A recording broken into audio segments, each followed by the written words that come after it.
I think this would probably be better when I unmute myself. I'm Jessie Burgart. I'm reading The Art of Focus by Dan Coe. And we're in the Three Pillars section. And if you want to catch up, just watch yesterday's recording. Here we go. But we all know it's not that simple, because if it were, you would be able to walk out of your front door and see a utopia.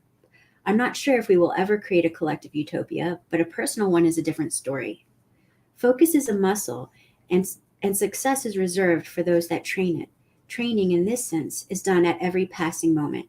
You are focusing your attention right now, and will continue to throughout your day, week, month, year, and decade.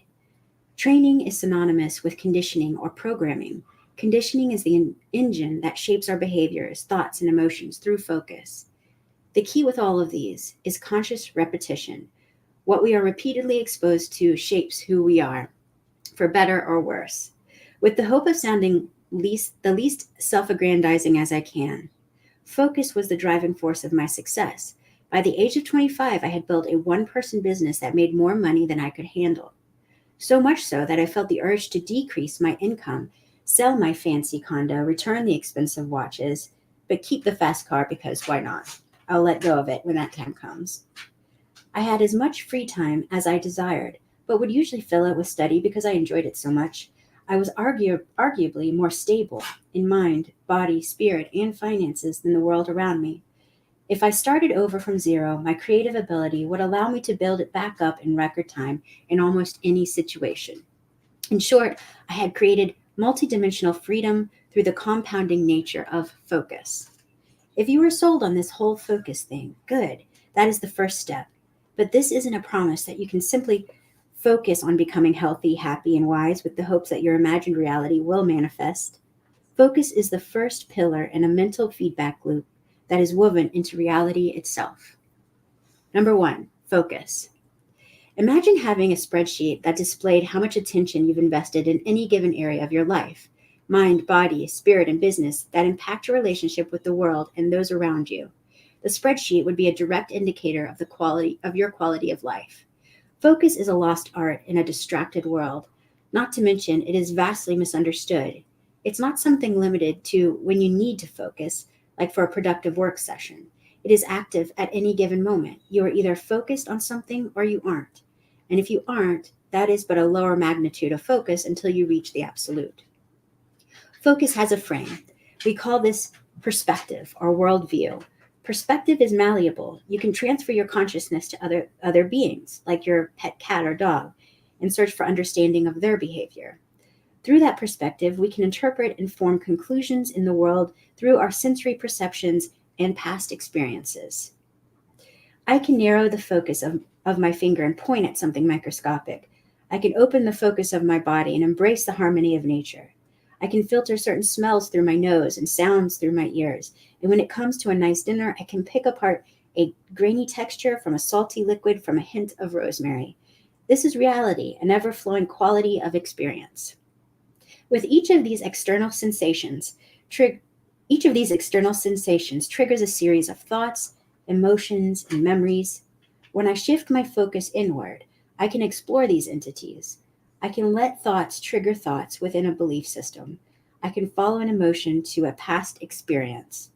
Then I can picture that experience in vivid detail, and if I enjoy that experience, I can add a brushstroke to the painting of the future I wish to create. From there, I can shift my focus outward again, learn how to create that future through study, and narrow my attention on the work that will actualize said reality. The entire journey we just took in the inner and outer world is fueled by attention.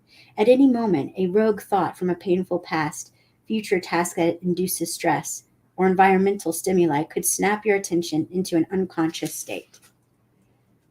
Attention is the currency that runs the world. It is the foundation of existence. If it doesn't occupy your attention, it doesn't exist. And when you notice novelty or something that may aid in your survival, your attention is drawn to it. If our ancestors passed by a familiar bare bush every day, there was no reason to see it as important.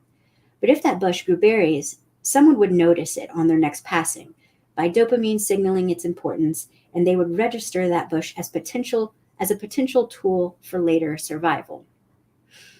In a modern sense, businesses can only exchange money if attention comes first. Religions are only as powerful as the amount of people that give said beliefs attention. Corporate pyramids have more people with less power at the bottom and less people with more power at the top. The top holds more power because attention demanding tasks are delegated to those beneath them. The captivating message of these societal entities reach our attention early in life because they can be a tool for survival. But if we allow them to dominate our minds and control our focus, we may miss out on the depth that life has to offer. The attention needed to make a decision can only be done after you give attention to a thought about that action. The thought of going to the bathroom pops in your head and you shift your attention toward walking to the bathroom.